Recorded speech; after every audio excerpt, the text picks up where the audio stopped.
Hello viewers, welcome to इस पाठशाला। My self पूजा। आज हम लोग पढ़ेंगे क्लास 9th का ही बायोलॉजी का 13 chapter that is why do we fall ill का कंटिन्यूएशन टॉपिक। लास्ट वीडियो में हमने डिस्कस किया था कि किस टाइप के इन्फेक्शियस एजेंट्स होते हैं और उनका मीन ऑफ स्प्रेड क्या होता है, कैसे वो फैलते हैं from one species to another, from one organism to another, कैसे वो कम्युनिकेट करते हैं इन द सोसाइटी एटसेट्रा। अभी हम लोग बात करेंगे इस पर्टिकुलर वीडियो में organ and tissue specific manifestation के बारे में कि जब डिजीज पास ऑन होती है तो वो कैसे मैनिफेस्ट करती है, यानी कि हम कैसे कहाँ उनको ऑब्जर्व कर सकते हैं। So let's begin.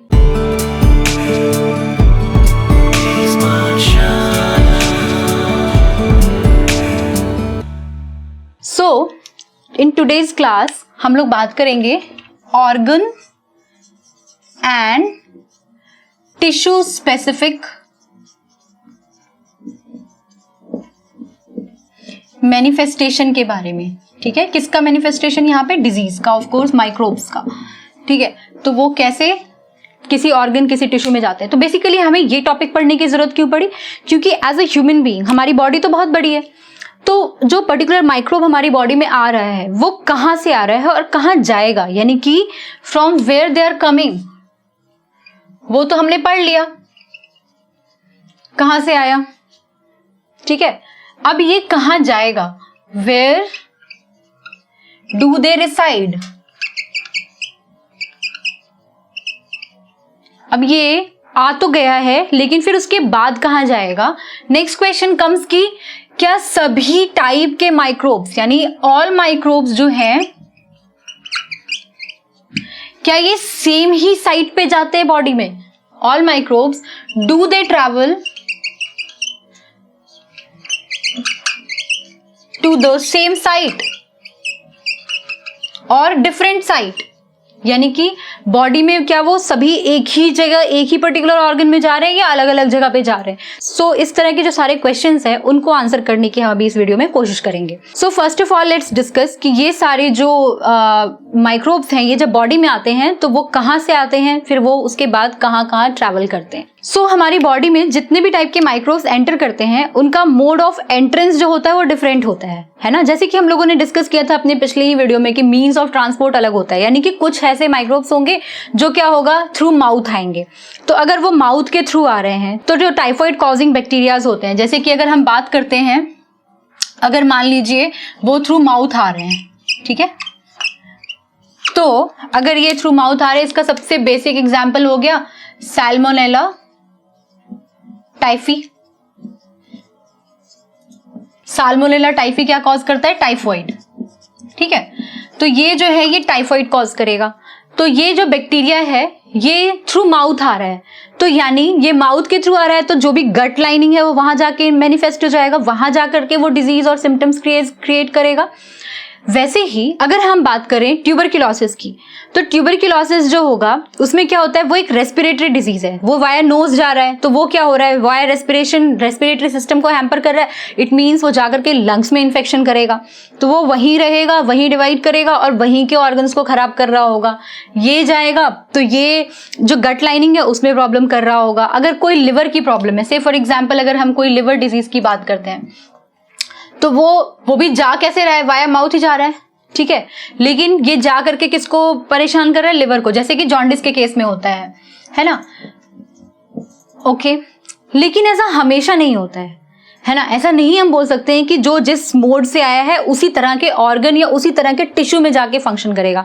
जैसे कि हम बात करेंगे लिवर में, तो ये माउथ के थ्रू आया है और ये हमारा ऑर्गन कौन सा खराब कर रहा है? लिवर। टिश्यू कौन से खराब हो रहे हैं? लिवर के।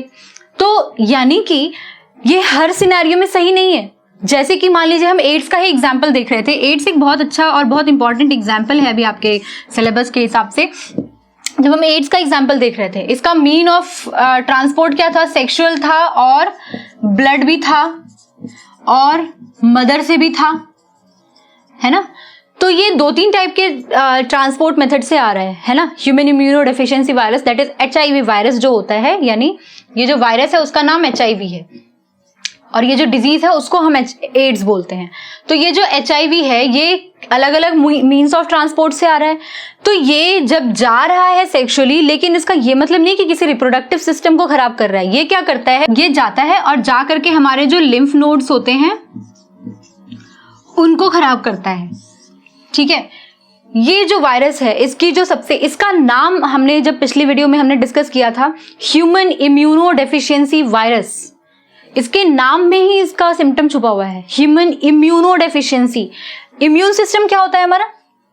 इम्यून सिस्टम हमारा वो बॉडी का फाइटिंग मैकेनिज्म होता है जिसकी वजह से हम किसी डिजीज को अपनी बॉडी से बाहर निकालते हैं। तो ह्यूमन इम्यूनो डेफिशिएंसी यानी ये इम्यून सिस्टम को ही डेफिशिएंट बना देता है, यानी हमारा जो इम्यून सिस्टम है, ये जो वायरस है ह्यूमन इम्यूनो डेफिशिएंसी वायरस, ये क्या करता है? ये हमारे इम्यून सिस्टम को डेफिशिएंट बना देता है, यानी हमारा जो इम्यून सिस्टम होता है ये उसको क्या करता है? इम्यून सिस्टम को ये कर देता है वीक। जब इम्यून सिस्टम हो जाता है वीक तो उसकी वजह से क्या होती है, हम बॉडी के अंदर जिसको भी ये वायरस कांटेक्ट करता है वहां पे क्या होता है? Acquired immuno deficiency syndrome. Acquired का मतलब होता है जो हमें बचपन से नहीं मिला है, यानी कि इस डेफिशिएंसी वायरस की वजह से या जो इम्यूनो डेफिशिएंसी हो रही है ना, ये जो इम्यून सिस्टम ठीक से काम नहीं कर पा रहा है, that is called as immunodeficiency. तो उसकी वजह से क्या होता है? एक डिजीज ये कॉज करता है जिसको बोलते हैं एक्वायर्ड इम्यूनो डेफिशिएंसी सिंड्रोम। तो यानी इम्यून डेफिशिएंट बना देता है ये ह्यूमन बीइंग को, इसीलिए हम बोलते हैं इसको एक्वायर्ड, क्योंकि ये बॉर्न नहीं है, ये हमें बचपन से नहीं मिला। ये जो है ये एक डिजीज किसी और कंडीशन से आई है। हमारा इम्यून सिस्टम जो होता है वहां पे ड्रॉप हो जाता है, वीक हो जाता है, इस वजह से वहां पे डिजीज कॉज हो रही है ना।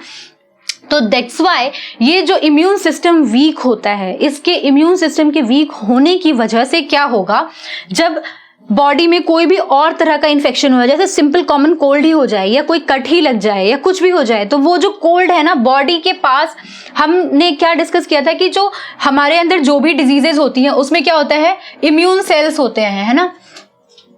इम्यून सेल्स मतलब जो हमारा बॉडी है उसका अपना इम्यून सिस्टम है। तो वो इम्यून सिस्टम कौन होते हैं? WBC, ये आप लोगों ने पढ़ा भी है, white blood cells, they are called as the fighter of body cells, और फाइटर सेल्स बोलते हैं इनको हम। तो ये जो है ये फाइटर सेल्स हैं। क्यों बोलते हैं इसको फाइटर सेल्स? क्योंकि ये जैसे ही बाहर से कोई भी फॉरेन मटेरियल हमारी बॉडी के अंदर एंटर करता है, हमारा व्हाइट ब्लड सेल्स जो होते हैं वो क्या होते हैं? वो ज्यादा नंबर में डिवाइड होने लग जाते हैं। पढ़ा हुआ है आपने ये सब कुछ, है ना, या नहीं भी पढ़ा है? So I am just briefing you about all these things कि व्हाइट ब्लड सेल्स जो होते हैं वो क्या करते हैं? वो डिवाइड करने लग जाते हैं, उनका नंबर बढ़ जाता है। वो उनका नंबर तभी बढ़ेगा जब बॉडी में कोई इन्फेक्शन है। तभी आपने देखा है कि कोई डिजीज होती है तो उसमें क्या होता है? सिर्फ साइंस और सिम्टम्स के बेसिस पे डॉक्टर मेडिसिन नहीं देते हैं। There are certain types of test which has to get conducted. तो वो जो टेस्ट कंडक्ट कराते हैं वो किन चीजों के लिए करा रहे होते हैं? उसमें ब्लड टेस्ट जरूर होता है। ब्लड टेस्ट किस लिए होता है? ब्लड टेस्ट इसीलिए होता है ताकि वहां पे number of RBCs, number of WBCs का काउंट देखा जा सके। तो ये जो व्हाइट ब्लड सेल्स हैं ये क्या करते हैं? ये फाइटर सेल्स होते हैं। ये जो है ये अपना नंबर बहुत सारा बढ़ा लेते हैं ताकि वो इस डिजीज से पर्सन को बचा सके। अब यहाँ पे क्या हो रहा है? यहाँ पे इम्यूनो डेफिशिएंट हो गया है इंसान, वो वीक हो चुका है, तो उसके जो व्हाइट ब्लड सेल्स हैं उसको बनाने की कैपेसिटी भी क्या होती है? कम हो जाती है। तो इसकी वजह से किसी और तरह का इन्फेक्शन भी अगर उसको होगा ना, say for example simple common cold ही हो जाए, उसको कॉमन कोल्ड हो जाए या फिर कोई भी तरह की बीमारी अगर इस इंसान को लगती है, क्योंकि ये ऑलरेडी इम्यूनो कॉम्प्रोमाइज्ड है, इसका इम्यून सिस्टम ऑलरेडी वीक है, तो उसकी डेथ मेनली इस डिजीज की वजह से नहीं होती है, मेनली इस वजह से होती है कि वो इतना वीक हो चुका है कि उसका immune system is not working against all those smaller छोटी छोटी डिजीजेस जिसको हम डे टू डे लाइफ में इजीली फाइट ऑफ कर सकते हैं। तो वो जो इंसान होता है जिसको एड्स हो जाता है वो मेनली इस वजह से मरता है या उसको इस तरह के सिम्टम्स क्रिएट होने लग जाते हैं बिकॉज हर छोटी डिजीज जो है उसके लिए एक बड़ा चैलेंज बन जाती है बिकॉज दे कांट फाइट। तो इसलिए व्हाइट ब्लड सेल्स का नंबर कम होता है और व्हाइट ब्लड सेल्स के नंबर कम होने की वजह से क्या होता है, उनको ज्यादा सिवियरिटी का सामना करना पड़ता है। So that's why I am just suggesting कि कैसे ऑर्गन और टिश्यू मैनिफेस्टेशन यानी कि किस मोड से आया है उसी बॉडी पार्ट में जाके वो फंक्शन करेगा, उसी बॉडी पार्ट को जाके वो खराब करेगा, दैट इज नॉट नेसेसरी। सो अगर मान लीजिए लिवर में आया है तो जॉन्डिस क्रिएट हो रहा है, अगर ब्रेन से रिलेटेड ब्रेन में जाके मैनिफेस्ट हो रहा है तो वहां पे हेडेक हो सकता है, सीवियर मेनिंजाइटिस हो सकता है और भी इस तरह के ब्रेन रिलेटेड सिम्टम्स होंगे। अगर किसी को रेस्पिरेटरी यानी कि अगर मान लीजिए जैसे हम बात कर रहे थे कि ट्यूबरक्लोसिस, तो वो रेस्पिरेटरी डिजीज है तो वहां पे वो रेस्पिरेटरी सिस्टम को हैम्पर करेगा। इट मीन्स कि ये जिस तरीके से इंटरैक्ट करेगा या जिस ऑर्गन या टिश्यू में जाकर के ये सर्वाइव करना शुरू करेगा, माइक्रोब डिवाइड करना शुरू करेगा, ये उस टाइप के ऑर्गन सिस्टम को, उस टाइप के हमारे जो बॉडी फंक्शंस है उसको ये हैम्पर करता है। अब एक चीज और है, जो भी तरह का माइक्रोब हमारी बॉडी में एंटर करता है उसके बेसिस पे इम्यून सिस्टम हमारा क्या होता है, वो एक्टिवेट होता है। तो हमारा इम्यून सिस्टम कितना अच्छा है उसके बेसिस पे ड्यूरेशन ऑफ डिजीज जो है वो टिकता है। यानी कि अगर कोई बहुत हेल्दी है इंसान, जिसको बहुत उसके ब्लड सेल्स बहुत अच्छे से बन रहे हैं, उसको कोई तरह का इशू नहीं है, वो बहुत हेल्दी है, बहुत हैप्पी है, तो उस सिनेरियो में व्हाइट ब्लड सेल्स ज्यादा प्रोड्यूस होते हैं। तो वो क्या होता है, बॉडी में से उस पर्टिकुलर डिजीज को वॉश आउट करने के लिए ज्यादा फास्टर काम करेगा। तभी कुछ डिजीज होती है ऐसी जो सिंपल डिजीजेस हैं, बट कुछ लोगों को ज्यादा टाइम लगता है उससे बचने के लिए, उससे ठीक होने के लिए, कुछ लोगों को बहुत कम टाइम में वो ठीक हो जाता है। तो उसका रीजन यही होता है कि उनका इम्यून सिस्टम कितना ज्यादा स्ट्रांग है। ठीक है, तो ये जो इम्यून सिस्टम कितना ज्यादा स्ट्रांग है ये डिफाइन करेगा कि कितने लेवल और कितने टाइम के लिए वो डिजीज रहेगी। Okay, one more thing is very important, amount of microbe. हमने जैसे बात की थी कि कितना ज्यादा नंबर ऑफ माइक्रोब बॉडी के अंदर एंटर हुआ है।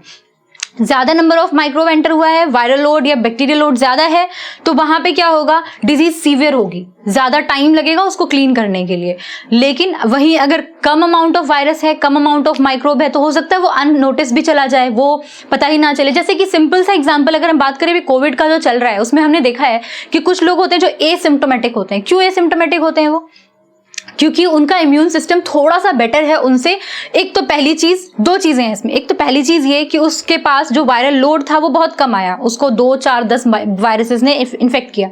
तो वो जब वायरस डिवाइड करना शुरू हुआ तो लेकिन इनका इम्यून सिस्टम अच्छा था, तो इनके इम्यून सिस्टम ने उसको वैसे ही वॉश ऑफ कर दिया। लेकिन ये एसिम्प्टोमेटिक वाले जो लोग हैं ये कैरियर बन जाते हैं और किसी और को डिजीज पास ऑन कर देते हैं। अब मान लीजिए ये एसिम्प्टोमेटिक वाला इंसान किसी ऐसे इंसान से मिला जिसका इम्यून सिस्टम इतना स्ट्रांग नहीं है, तो यहां से जो डिजीज वहां पास ऑन होगी, वहां पे आपको सिम्टम्स दिखाई दे रहे हैं, ये एसिम्प्टोमेटिक था, यानी इसका अपना इम्यून सिस्टम अच्छा था, नंबर ऑफ माइक्रो वायरस भी कम था, इसकी वजह से इसको डिजीज की कंडीशन सिम्टम्स आए ही नहीं, पता ही नहीं लगा कि इनको कुछ हुआ भी था।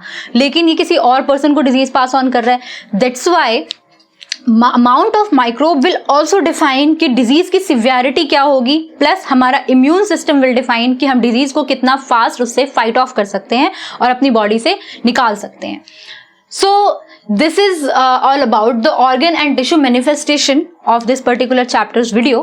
In our next video we are going to talk about कैसे हम डिजीज को प्रिवेंट कर सकते हैं और ट्रीट कर सकते हैं। तो आई होप आपको ये वीडियो बहुत अच्छे से समझ में आया होगा, but still if you have any question, any query, you can drop them in the comment box. Please do follow me on my Facebook page, Instagram and Twitter handle also with the same page name, Ace Pathshala. Till then, all the best. Bye bye.